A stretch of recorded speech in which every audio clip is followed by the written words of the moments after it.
Mis queridos hermanos, gracias por venir a estudiar con nosotros la Santa Biblia. Gracias damos a nuestro Señor Jesucristo por su ayuda durante toda esta semana. Mis queridos hermanos, estamos estudiando la muerte y nuestra esperanza futura. Y no se olviden, mis hermanos, que si desean una copia gratuita de esta presentación, visiten escuelasabatica2000.org. Y mis hermanos, compartan con aquellos que necesitan saber de la palabra de Dios. Hoy día vamos a estudiar Él murió por nosotros. Él murió por nosotros. Y para estudiar vamos a orar, mis hermanos. Querido Dios que estás en los cielos, gracias te damos por todas tus bendiciones que has derramado sobre nosotros.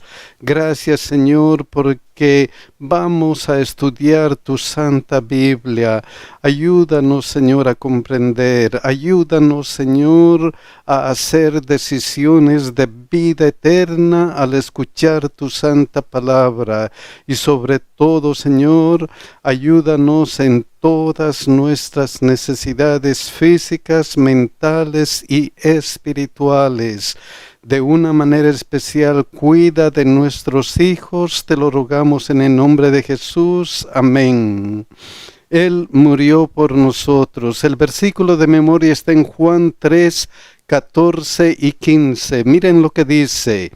Y como Moisés levantó la serpiente en el desierto, así es necesario que el Hijo del Hombre se levante, para que todo aquel que en él cree no se pierda, mas tenga vida eterna.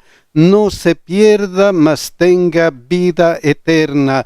Mis queridos hermanos, solamente hay dos opciones para elegir: la muerte o la vida eterna. Y en esta oportunidad se enfatiza, mas tenga vida eterna. Miren lo que dice Tito 1 y 2. En la esperanza de la vida eterna, la cual Dios que no miente prometió desde antes del principio de los siglos. En la esperanza de la vida eterna que Dios prometió desde antes. ¿Por qué desde antes? ¿Por qué Él prometió esa esperanza? ¿Por qué? Miren lo que dice Hechos 2:23. A este entregado por el determinado consejo y anticipado conocimiento de Dios. ¿Por qué? Por el anticipado conocimiento de Dios. Es que Dios había provisto, por si acaso el hombre entre en pecado, nosotros vamos a proveer la salvación, la vida eterna. Por eso lo que sigue: prendisteis y matasteis por manos de inicuos, crucificándole. ¿Por qué crucificándole? ¿Por qué eso era importante? Miren lo que dice 1 Pedro 1, 19 y 20. Sino con la sangre preciosa de Cristo, como de un cordero sin mancha y sin contaminación. Con la sangre preciosa de nuestro Señor Jesucristo, que fue crucificado allá en el Calvario. Y es por eso que Apocalipsis 13:8 dice lo siguiente en esta parte: del cordero que fue inmolado desde el principio del mundo. Del cordero que simbólicamente fue inmolado desde el principio del mundo. ¿Desde cuándo? ¿Desde cuándo se dio la promesa? Miren lo que dice Génesis 3:15. Y pondré enemistad entre ti y la mujer, y entre tu simiente y la simiente suya. Esta te herirá en la cabeza y tú le herirás en el calcañar. Ahí está la promesa de la salvación, la promesa de que Cristo iba a venir, y como sello de esa promesa tenía que sacrificarse un animalito. Y sí, el cordero fue sacrificado en Génesis 3:21. ¿Para qué? Miren lo que dice aquí: y Jehová Dios hizo al hombre y a su mujer túnicas de pieles y los vistió, hizo túnicas de pieles. ¿De qué? De un cordero que había sacrificado, que había muerto porque el hombre había pecado. Y ese cordero era un símbolo que se refleja en la vida de Abraham también. Miren lo que dice Génesis 22:13. Entonces alzó Abraham sus ojos y miró, y he aquí a sus espaldas un carnero trabado en un zarzal por sus cuernos. Y fue Abraham y tomó el carnero y lo ofreció en holocausto en lugar de su hijo. Esa es la clave, en lugar de la persona. Cristo murió en lugar de cada uno de nosotros. Y ese cordero que simbólicamente fue inmolado desde el principio del mundo, ¿era quién? Era Jesucristo. Juan 1:29. He aquí el Cordero de Dios que quita el pecado del mundo, el único que puede quitar el pecado del mundo, y que fue anunciado cuando. Miren lo que continúa 1 Pedro 1:19 y 20. Ya destinado desde antes de la fundación del mundo, pero manifestado en los postreros tiempos por amor de vosotros, solamente por amor a nosotros. Entonces Cristo es el Cordero de Dios previsto desde la fundación del mundo. Sí, Cristo es el Cordero de Dios, y Él lo sabía cuando estuvo en la tierra. Él lo sabía. Y Él lo predicaba. Por eso, por ejemplo, Marcos 9:30 al 32 dice: habiendo salido de allí, caminaron por Galilea, y no quería que nadie lo supiese, porque enseñaba a sus discípulos y les decía: el Hijo del Hombre será entregado en manos de hombres y le matarán, pero después de muerto resucitará al tercer día. El Hijo del Hombre va a morir, pero va a resucitar.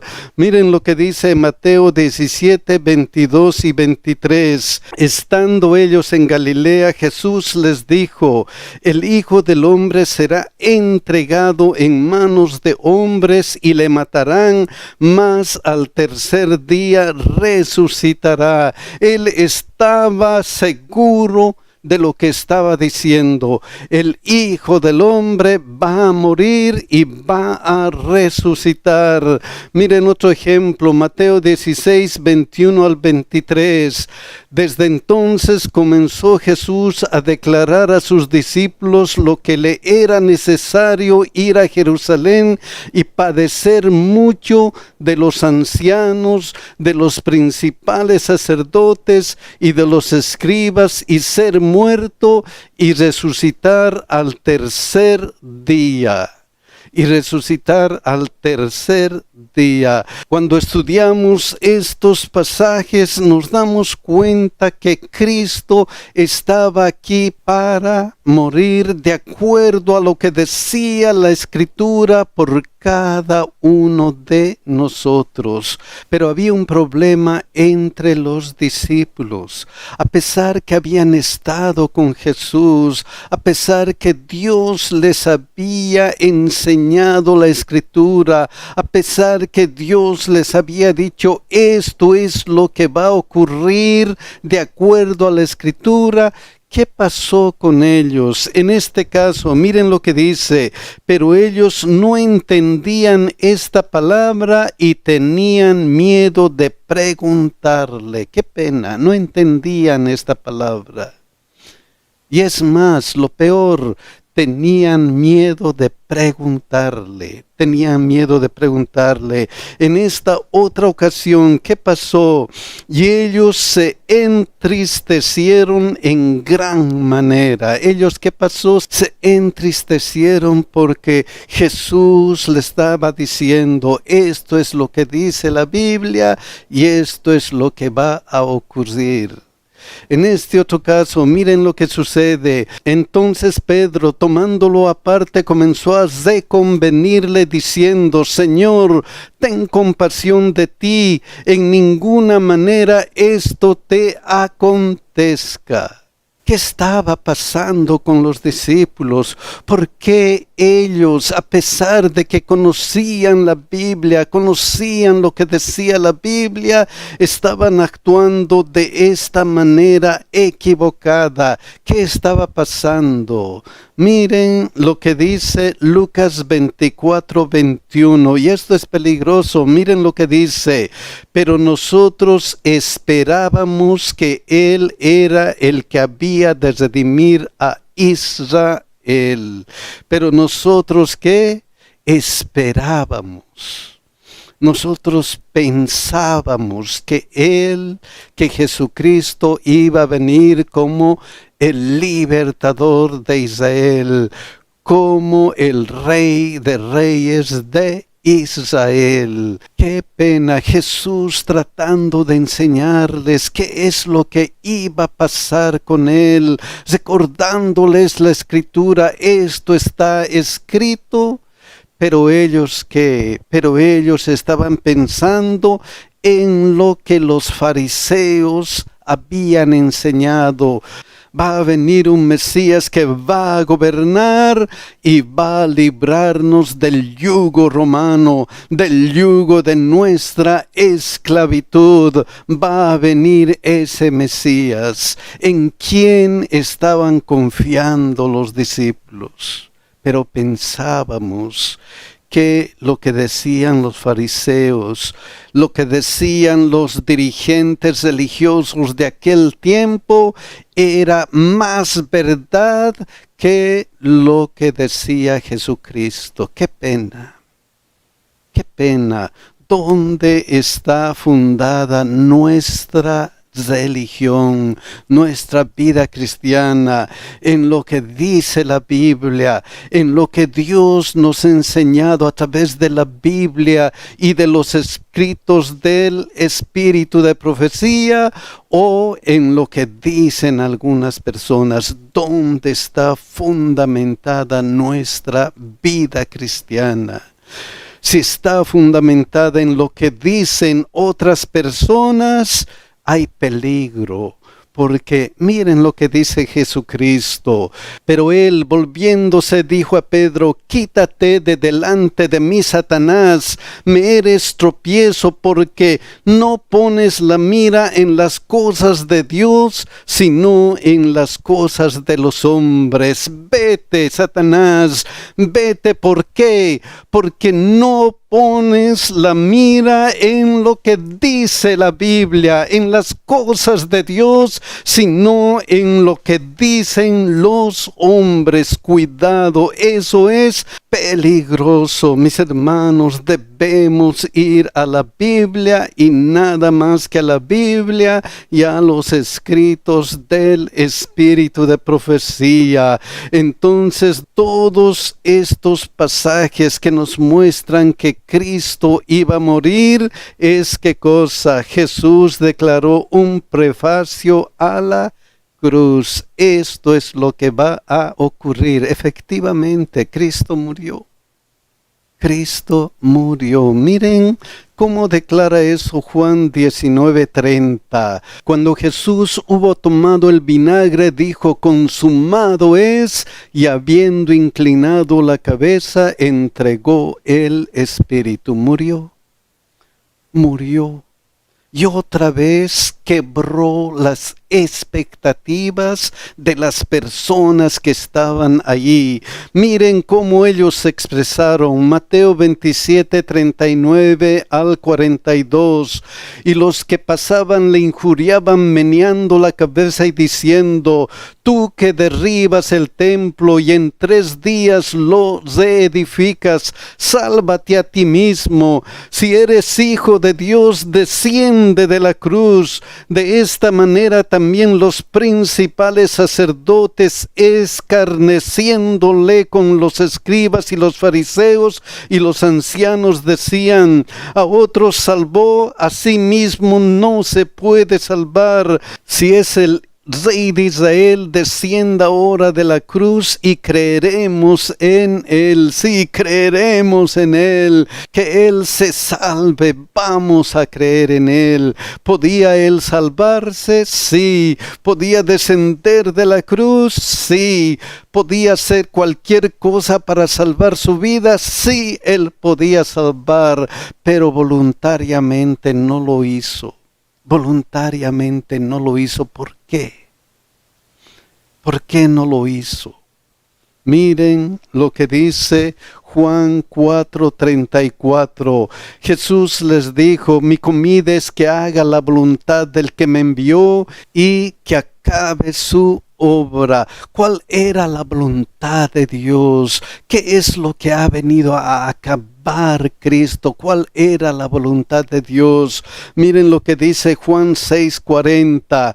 Y esta es la voluntad del que me ha enviado, que todo aquel que ve al Hijo y cree en Él tenga vida eterna, y yo le resucitaré en el día postrero. ¿Cuál era la voluntad de Dios? La voluntad de Dios era dar vida eterna a todo aquel que cree en el sacrificio de nuestro Señor Jesucristo, en su sacrificio.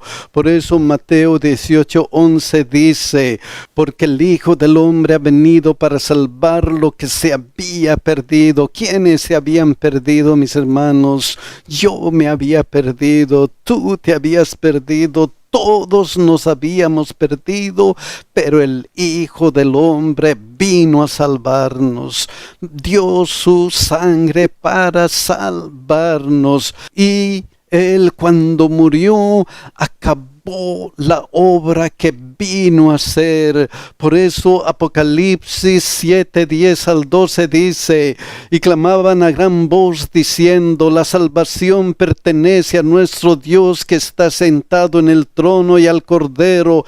Y todos los ángeles estaban en pie alrededor del trono y de los ancianos y de los 4 seres vivientes, y se postraron sobre sus rostros delante del trono y adoraron a Dios diciendo: amén. La bendición y la gloria y la sabiduría y la acción de gracias y la honra y el poder y la fortaleza sean a nuestro Dios por los siglos de los siglos. Amén, por los siglos de los siglos, amén. Miren lo que añade la hermana de Huay: Cristo no entregó su vida hasta que hubo cumplido la obra que había venido a hacer, y con su último aliento exclamó: consumado es.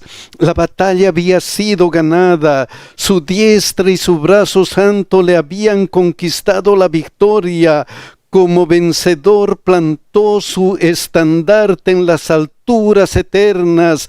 ¡Qué gozo entre los ángeles! Todo el cielo se asoció al triunfo de Cristo. Satanás, derrotado, sabía que había perdido su reino. Sí, mis queridos hermanos, Cristo venció para darnos la vida eterna. Entonces Jesús triunfó y dijo: consumado es. Ahora hay oportunidad de salvación para cada uno de nosotros. Efectivamente, miren lo que dice Juan 3:16, porque de tal manera amó Dios al mundo, que ha dado a su Hijo unigénito, para que todo aquel que en él cree no se pierda, mas tenga vida eterna. Hay solamente dos opciones: muerte o vida eterna, perderse o tener la vida eterna. La clave para esas dos opciones está en para que todo aquel que en él cree tenga vida eterna. Creer en el Señor Jesucristo. Y debemos creer, mis hermanos, porque si no creemos en Jesucristo, ya estamos condenados.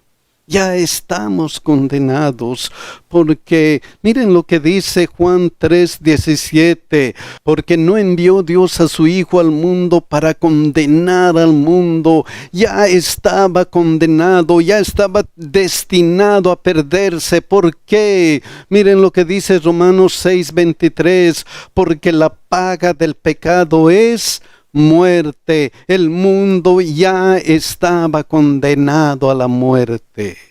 Pero Cristo vino. ¿Para qué Cristo vino otra vez? Sino para que el mundo sea salvo por Él. Sí, mis hermanos, la paga del pecado es muerte, mas la dádiva de Dios es vida eterna en Cristo Jesús, Señor nuestro. Solamente dos opciones y una oportunidad.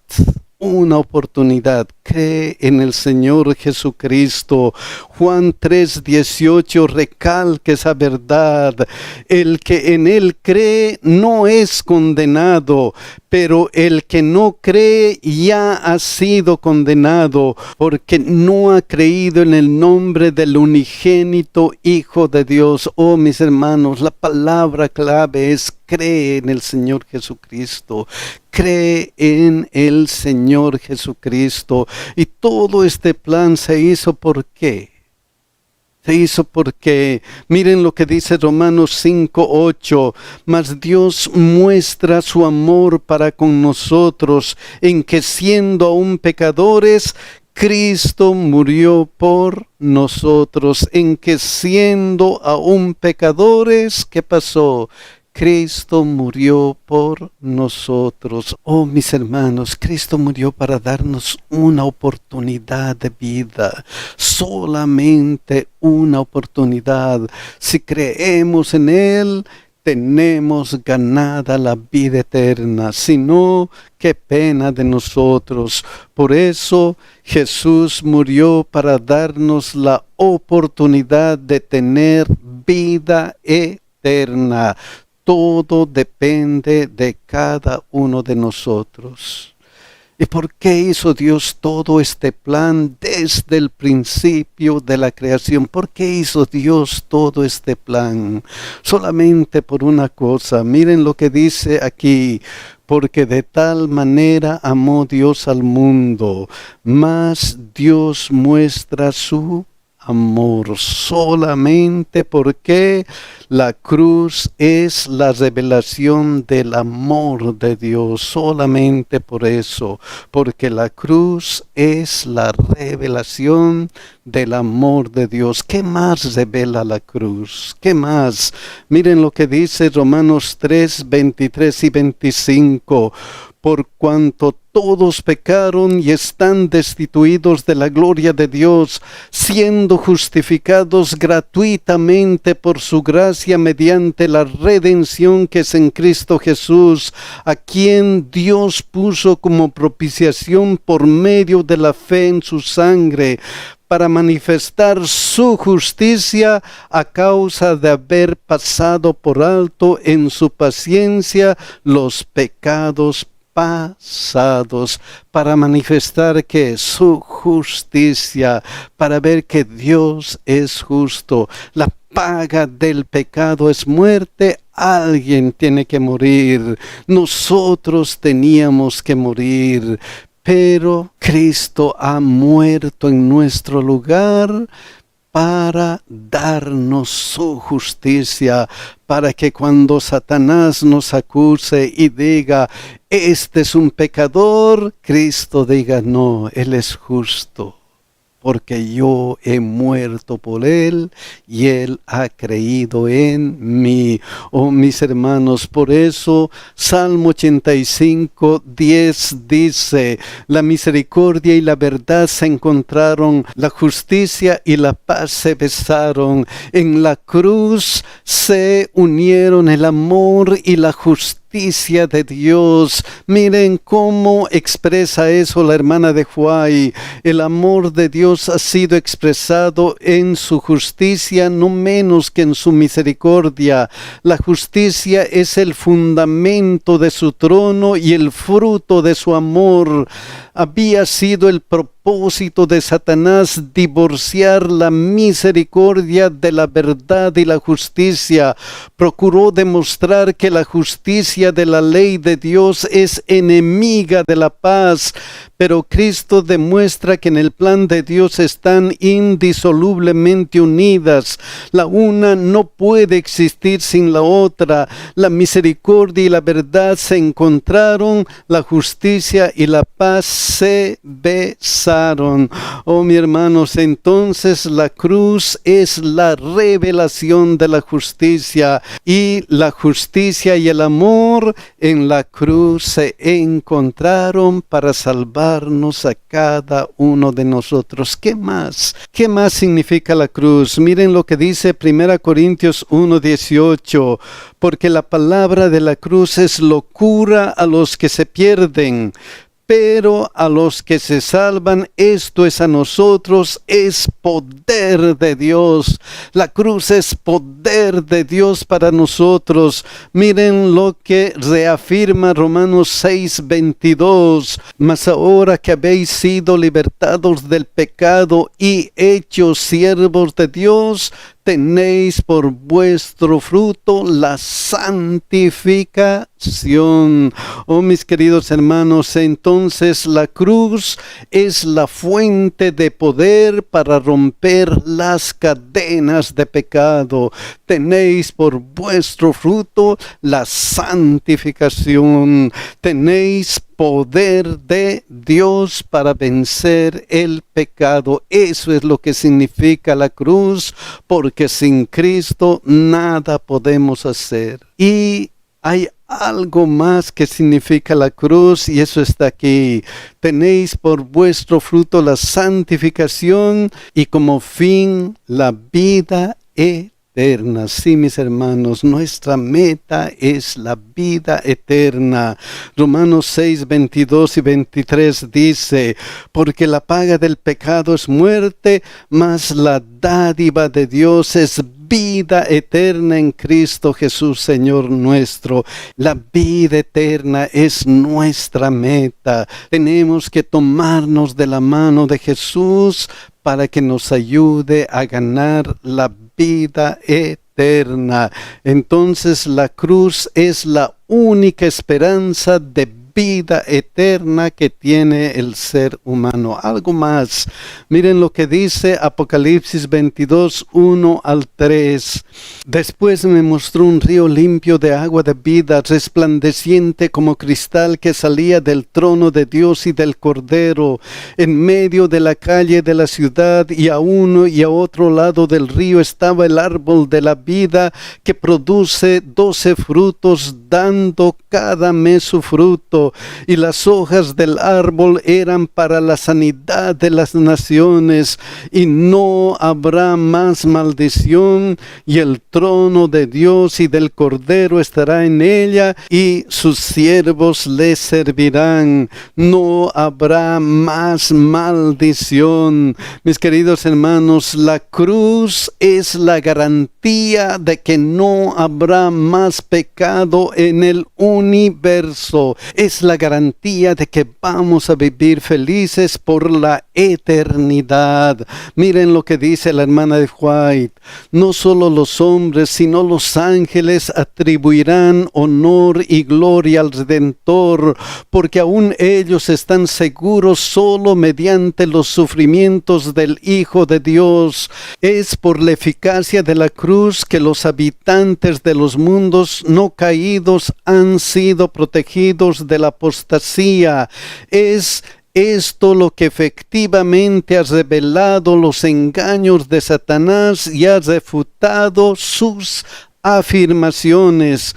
No solo quienes son lavados por la sangre de Cristo, sino también los santos ángeles se sienten atraídos a Él por el acto supremo de dar su vida por los pecados del mundo. Mis queridos hermanos, qué sacrificio que hizo Cristo, qué sacrificio. ¿Y nosotros qué vamos a hacer? Solamente Él nos dice, cree en mí, dame, hijo mío, tu corazón, dame, hijo mío, tu corazón. ¿Cuántos quisiéramos entregarle nuestro corazón y decirle, Señor, sí, yo creo en ti? ¿Cuántos quisiéramos hacer? Que Dios nos bendiga, mis hermanos, y que Dios nos ayude a ganar la vida eterna. Que Dios nos cuide, mis hermanos.